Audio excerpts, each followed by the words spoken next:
مسافر او تم زویم بعض مسافر رونه لاړ شي د کور نه باري او په بار ملک څلور او پنځه کاله پراتی او خدای دلته کې یوازې پراتی دام ظلم دی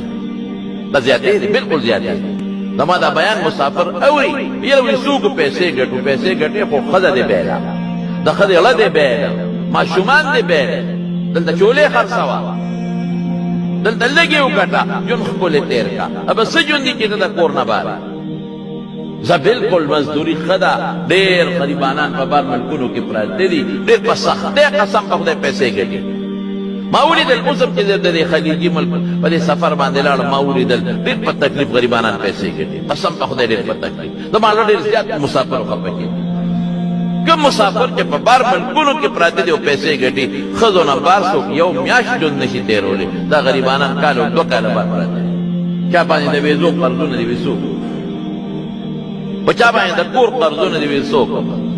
یو بچی نه بار پاتې کېدل چې بچی د بابا وې دا څونه د خپل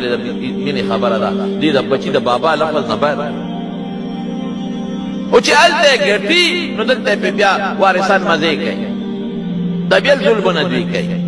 نو مسافر دې د کور نه زیات وخت نه تېروي ښځې سره دې مشوره وکړي ښځې سره دې سلا وکړي څونه وخت تېر کړم نو چې ښځه ورته ووایي چې دومره وخت تېر کا او پې خوشحاله یې ښځه ورسره هغه وخت دې تېروي زیات وخت دې نه تېروي د ښځې حق فکر باندې د بچو حق دی د بچو تربیت پکار دی